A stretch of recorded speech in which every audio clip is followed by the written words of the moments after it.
Allahumma sholli ala sayyidina Muhammadin wa ala ali sayyidina Muhammad. Cek Imam Syafi'i aya anu siasat di zaman peperangan. Zaman peperangan teh urang pan kiai-kiai nu dibunuhan ku Belanda. Anu bisaan mapan siasat cara itu teh kok di Bandung. Kita ngahalalkeun minuman teh. Minuman kita dihalalkeun. Kiai, siapa yang mengharamkan minuman keras akan dibunuh. Ayo, hiji-hiji pan. Halal apa enggak? Halal apa haram ini? Haram. Cek dia. Bunuh cegeh. Kiai, minuman ini halal apa haram? Kiai kan embung nyebutkan halal, tetep kajian paeh lah, jihad fisabilillah. Haram, cegeh. Tembakan sabaraha puluh kiai di Bandung harita. Pas eta Qadi Husein di Bandung. Kiai, ini minuman keras halal apa? Haram. Ya, ini halal. Jago apa? Halal ini, silakan aja. Baru ini ada kiai yang menghalalkan. Makanya minuman-minuman kayak gini namanya halal, silakan. Ngapa? Eta kan make taktik ngaranna. Ayo halal teh cacat, tercela. Ayo halal jeung halal beda saeutik. Mantak nyana dipeluk. Ini baru kiai kita. Eta ngaranna make taktik ngaranna nu kitu. Ayo balik ke imah. Kiai ngahalalkeun, san ngahalalkeun. Ku kami kadenge kabehan jadi pandi saksian. Ceuli siang ngadenge naon aing. Jadi halal. Torek sia ceuli siang. Ya itu tadi kiai ngahalalkeun, tanyakeun ka sajana. Kiai tadi ngahalalkeun. Subuh ceuli siang ngadenge ngan beda saeutik halal. Ta eta. Eta ngaranna make taktik. Halal jeung halal aman nya. Dipanggil ku Belanda ka dibere susu. Hambalai ini kiai kita. Atuh jangan nginum susu, pamajikan nginum susu, nya namanya susu etanya susu itu.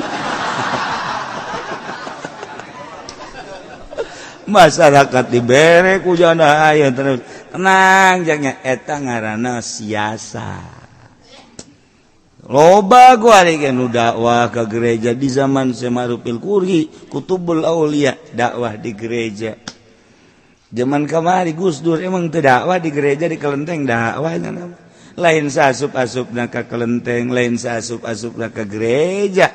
Sabaraha kardinal nu asup Islam, sabaraha tokoh Kristen nu asup Islam. Sabaraha kitu kafir nu asup Islam akibat dakwah na Gus Dur. Atunya nama lihai bahasa naon bae bisa. Jadi kukumaha ge atuh aya di nyana sebab geus aya ma'rifatan di jerona. Geus tenang-tenang wae nya nama. Urang ulah katuturuti aya can bisa mah. Waga ulah katuturuti dia urang bae. Nyana mah nyana bagian kositi tanda kewalianana ku ari teu eureun-eureun nu zarah. Ya kita memunia deuleu bae jelema mah sabada maot namun sabada maotna engkeuy-engkeuyan jelema zalah berarti min jumlati waliyin min auliyaillah. Dia kuburan loba di hareupeun imah urang-urang embung jajarah ka dinya. Embalaya tuh kuburan malah melumpat urang liwat ka dinya. Kuburan. Emang kuburan pernah ngagel lain kitu. Embung aing mah. Tapi kak gusur makan daratang, kawali mah daratang. Sebab naon? Sebab tesieun di kuburan wali mah. Tentrem, tenang, hati urang ngeunaheun di kuburan wali mah. Asa ulah sorangan. Jeung ulah peuting. Peuting mah sorangan pagon. Emang sia mah watak bae meureun tah mah. Boragan. Tapi nu jelas beda di jugjug bae kuburan wali mah sebab naon wali mah wala taqulu liman yuqtalu fi sabilillahi amwat jelema anu maot di medan laga syuhada ngaranna ulah dianggap maot, nu di Mina maot ulah dianggap maot, nu di Mekah kena keren maot ulah dianggap maot, wali Allah maot ulah dianggap maot, bal ahya balik hareup nya nama nu mantak urang zarah ka kuburan wali hirup wali mah nyaun loba nu geus kebel teh zarah-zarah ditegor ku nya mantak loba nu ngimpi kapanggih kos nu hirup bae ja eta kos kitu wali Allah mah mantak ulah kaget lamun urang dibere ilmu kudu geus maot cara ki muslim dibere khusus ari pidayatullah cara di dia di Banten mal dibejakeun ku kula ngaranna diturunan ilmu ku Syekh Maulana Hasanuddin atuh aya terus datang ka kuari moal luhur agama Allah lamun teu aya dukungan ti nugara ibiyane wali-wali Allah subhanahu wa ta'ala sebab hanya wali lah anu teu boga kasieun la khaufun alaihim walahum yazanun dakwah nu kos kitu anu bakal berhasil di hareupeun bupati jeung di hareupeun RT akur bae di mah lain Bang saya di hareupeun bupati bae diome pan bupati yang mulia leh aya ku ari jelema atuh eta urang lamun ku urang diamati para DPR yang mulia di mana horeng tukang maling manya mulia belon tak kiai teh nu sok itu tah kiai goblok tah tolol tak kiai teh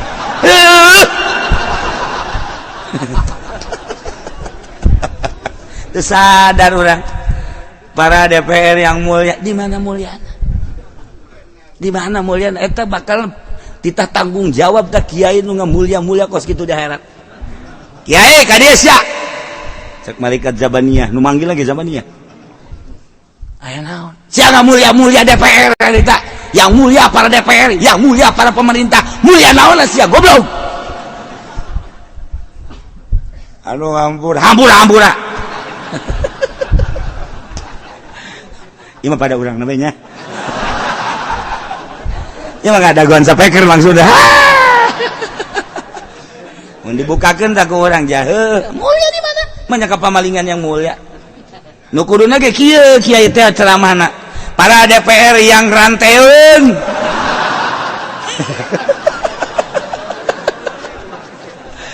teu wadian panjana pancana kiai nunjukna ka dinya bae ulah loba omong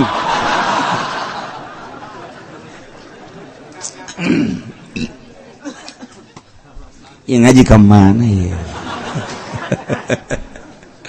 bukan ai eta mah ustad nu aya di hareupeun kiai anu tilok maling tilok maksiat tipi teu boga kunaon teh mulia-mulia kunya pohon malah mah disebut eta kan kiai tolol eta ku situ eta nu mulia mah Ustad Harun yang mulia jelas kan sebab salatna konsisten duhana kitu keneh penting tahajud maca sholawat zikir mulia munggu Allah wajar lamun Bapak Ustad anu mulia ieu mah DPR para DPR yang mulia bari kikiran teh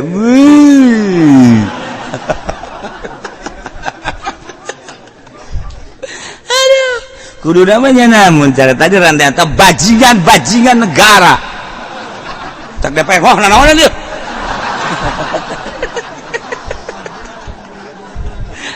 sia sampai kena letik ieu lah aduh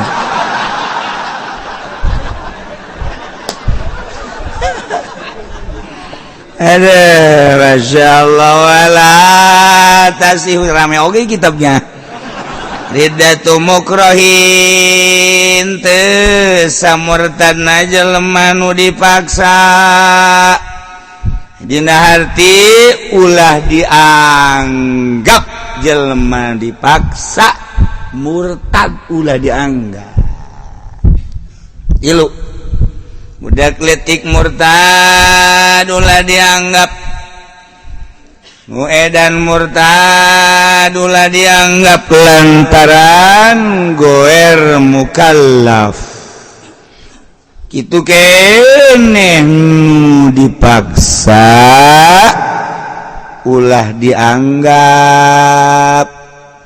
sebab wa qalbuhu mutma'innun bil iman hatena mah tentremnya iman ka Allah iman ka Kanjeng Rasulullah Muhammad sallallahu alaihi wasallam.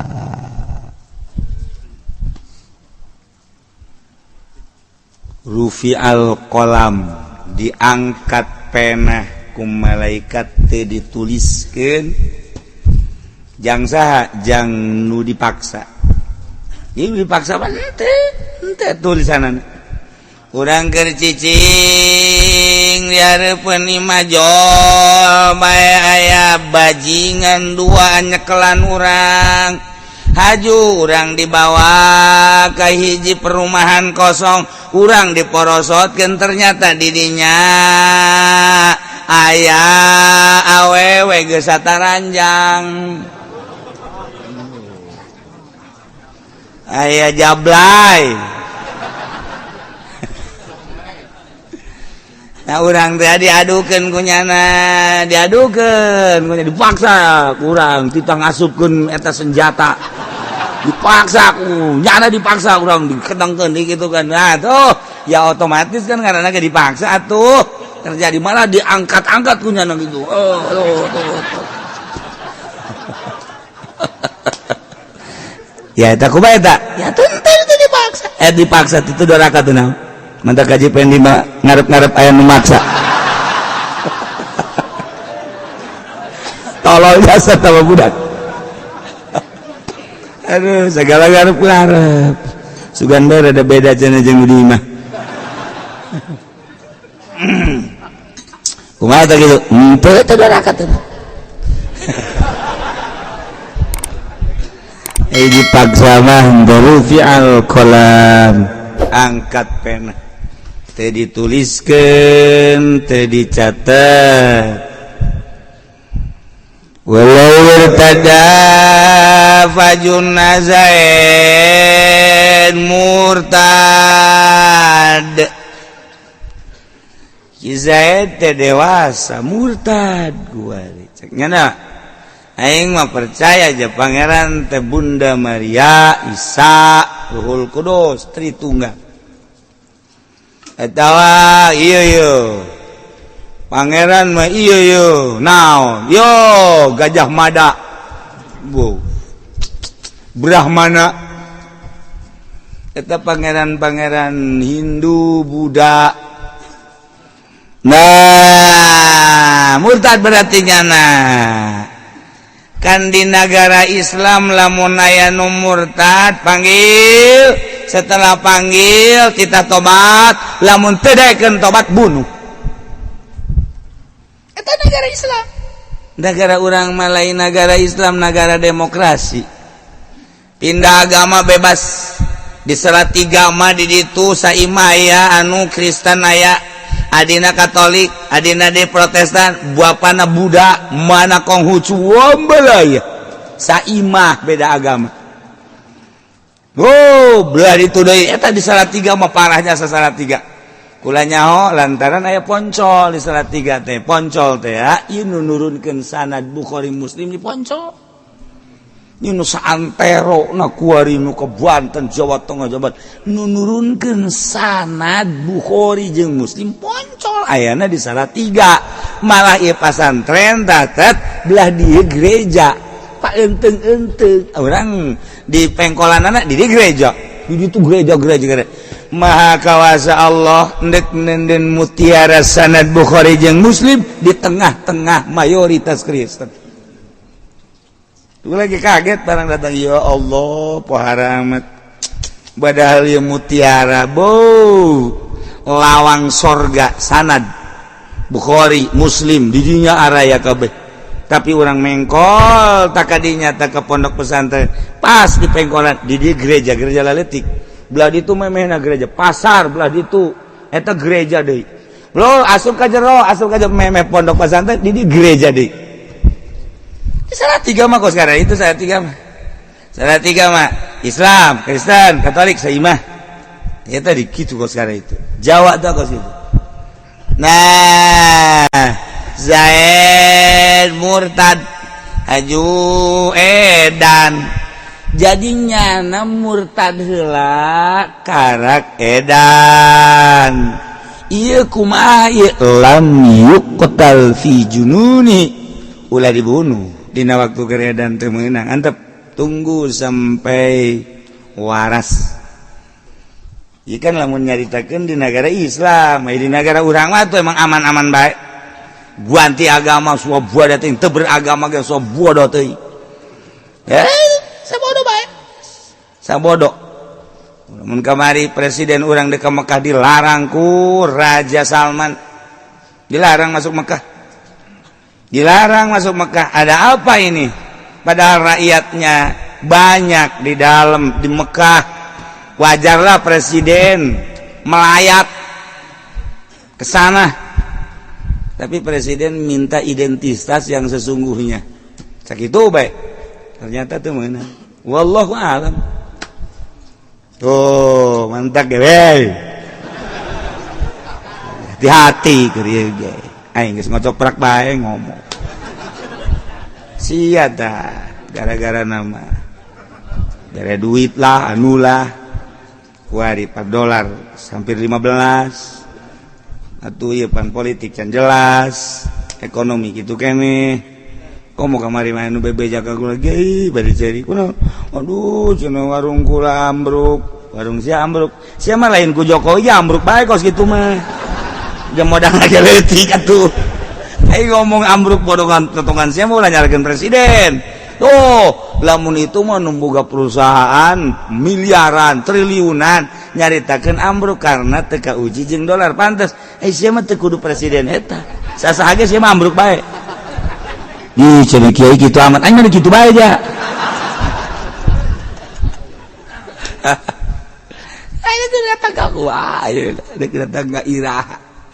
Nyana make kos Soeharto planning replita. Soeharto mah pelita 1, 2, 3, 4, 5. Jelas perjalanan anak. Kuari tahap awal jekana ieu dek pertanian disiapkeun ti Jepang, ti Cina alat kuari geus numpuk kuari. Jang ngalaksanakeun pertanian jak Allah udag-udagan sia jeung anjing. Moal dihujanan sia ku aing. Ayo kuari numpuk alat. Ya, beki kuru bae kan Jokowi. Kumaha lalakona cek nya teh. Sakali dah hujan di Aceh banjir. Banjir teh datang ka loba nu maot ti bae.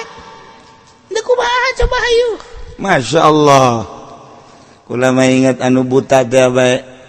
Anu buta ditanya, "Pak, ayeuna negara kira-kira bagus apa henteu presiden negara raja na?" Bagus. Sia nyaho bagus buta ongkoh. Mbe kula susuna golode. Mbe, oh jadi subur susuna. Aya nu di imah. Ulah loba omong. Siapa tanya teh jeung nu di imah teh kan. Oh hubunganana jeung nu di imah mah tam. Mbe kula susuna subur, awakna lalintuh, sapi kula gitu kene, sanajan kula teu neuleu, tetapi ieu suburna lain lalagaan. Oh, jadi berarti presidenna ieu adil. Lantaran hewan mengakui karena keadilanana hingga nyana ngeunah dahar ngeunah nginum hingga susuna buara rengkak. Mantak dipuri beuseuh nu bengkak susu. Eta mah digali meureun. Gara-gara sampai keleutik jadi kos kieu. Bareres ya. Ai kadege tante ieu kadua re. Asa bodoh lah. Masya Allah. Nah, menang 2 tahun maut presiden. Nyana makan di lembur ya carita di Arab. Nya mah carita di kawasan Arab. Nyana kan di lembur teh jauh nanti nyawan presiden maut informasi itu nyawan raja pada raja maut nyawa kabelah dia na kuru embek na kuru cai susuna eueuhan otomatis asal kuru ya cai susuna seti perajeng rasa lain deui kamari mah lazat ngeunah kok kuari mah jadi kieu ditanya deui Pak ya presiden raja urang geus ganti tancan hari rarasaan mangan kula mapan tepung gudenya jeung tepung gudele itu nyaho ganti jeung teu mangan rarasaan mah ganti kok bisa rarasaan tina naon teh perasaan tina embe kula kuru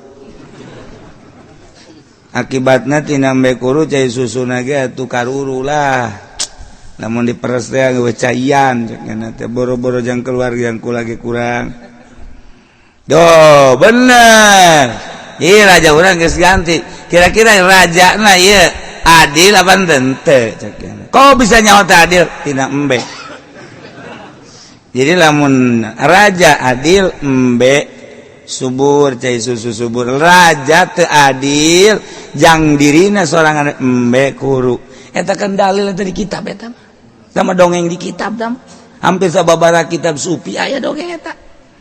Nah tinggal ku hari ku urang teu kudu nyaritakeun jujur jeung adilna raja teu kudu waun teu urang maka presiden urang kasalaman teu pernah urang mah tuh ja paling ngeuneuh di televisi na ge haju narenyak-renyak keur manyana naletik televisi narenyak atuh begitu kadeulean bae pantang presiden nah teu nyana urang mana nyana sakolana di mana ngan muncul bae jadi presiden teu kudu ditanyakeun jujur jeung adilna ieu bae perekonomian perpolitikan jeung hewan urang nah hewan urang tah subur apa henteu tinggal gitu bae sebab menyatu alam jeung pamimpin baik di negara maupun agama ketika kiaina jeung presidena jeung pemimpin negara sapagodo sarua pada ka Allah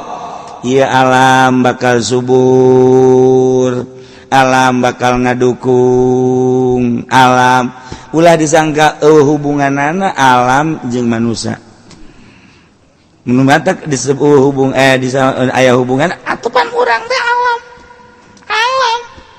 anasir unsur nu opat hawa ardu ma'u hawa nar opat anasir urang teh ngabutuhkeun opat hiji taneuh dua cai tilu hawa opat seuneu alam da teh nah alam anu dibutuhkeun ku urang teh eta teh keuleun ketika pamimpin baik negara maupun agama teu adil mata ketat baheula mah kok ieu dipacuan teh gambrung ngeunaheun jasa set kuari mah 5 kali dia tidak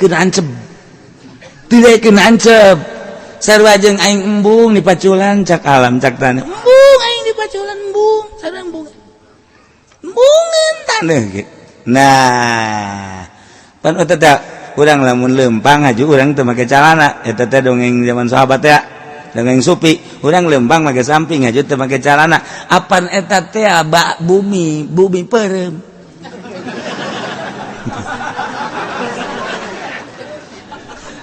deres lah nu lalaki mah deres mun aya awewe make samping aju teu make calana cak taneuh teh aduh aing disengseuikeun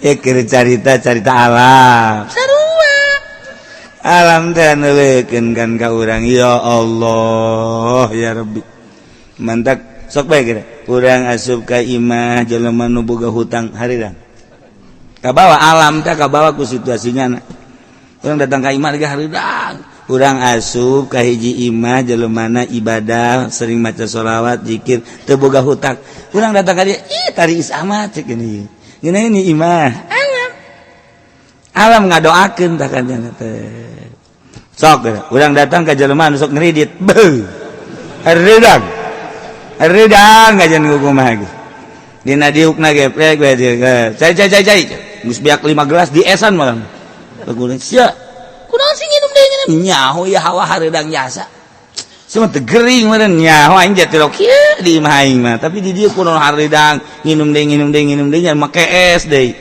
coba aing ngobrol jeung si aya naon dia mau bisa ke mana tarik delar mana emang 3 bulan kau partner dibayar otomatis aing puguh panas bae hati aing ngentap jasa aing asa di neraka bae oh cak nu tadi teh ya hawa hate sia ka aing badak aing bari teu betah jasa horeng hate sia ieu nempe teu meunang sagual teu meunang aya naon muarah bae kapangi jeung pamajikan awas tuh awas bapak sia teh keur ngamuk asup aya ucing ditendang cak ucing sial jasa cekeun oh aing teu puguh teu karuh ditendang ayo keluar ayo kotok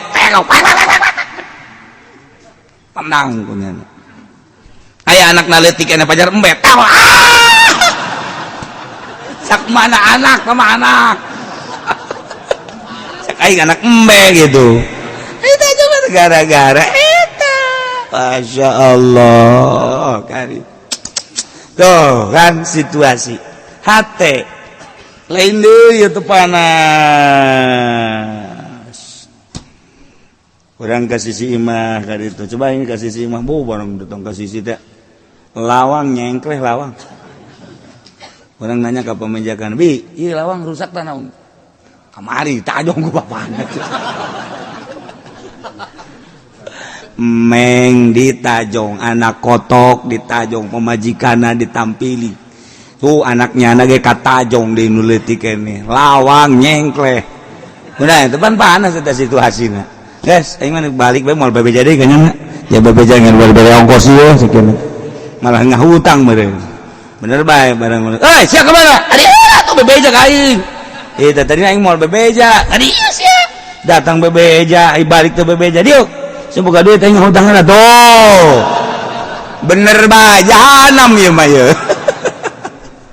eta situasi tapi lamun urang asup ka imah salat narapi maca sholawat getol zikirna kitu keneh teu boga hutang masyaallah urang datang ka mang ieu ti samat lah tu hirup dek naon deui janungguan paeh doang nah leket teh atuh rasa-rasa teuing hirup ieu jangan waya ke kurang di daharan jemal beak itu pamere kolot aju dagang eukeun lah tu sadaekna bae penting mah urang ibadah jajal mah tu ujung-ujung aja paeh bae jiheu nya mah tuh malah mah tu kamari ge kukula dibagi-bagikeun zakatna ieu ge aya keneh ieu zakatna tah dik dibagikeun deui emang mah ulah ka mana ieu ke kula ka jero deui tadi dibere duit nya 5 juta ti sama ti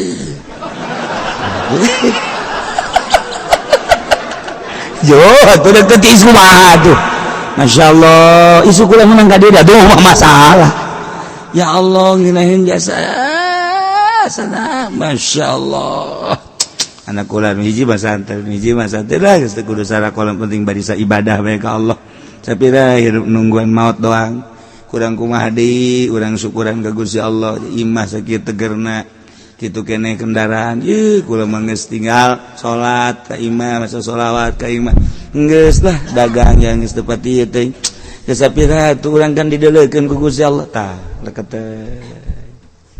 masyaallah tiis pantau nu tiisna mah eta nu 5 juta na tah atuh geus ngomong saja ngobrol kula mah pamit ke lah bisi di jero metakeun imah heula metakeun sangu bener dahar ji kula jeung babaturan di mobil sabaraha urang aya 5 anak kadi dahar berjamaah dar bo peutuy aya jengkol aya lauk asin aya daging aya kotok penciteun aya kabeh cek nu diajak Masya Allah ieu tararis ayo dah hitung bae hitung sabaraha duiteun ditis gua diharedang deui itu ente kan tenang tuh masyaallah gitulah orangnya alam milu ngaduku jikir cerita contoh nubuta tadi nementak ulah hese urang nyaritakeun pamimpin negara jeung pamimpin agama bener jeung teu benerna situasi alamna ku urang bisa dirasakan wala wirtada pajunna lam yuqal fi jununihi jalma murtad aju edan ulah dibunuh dina waktu keur edat tungguan cageurna wal madhabu wallahu a'lam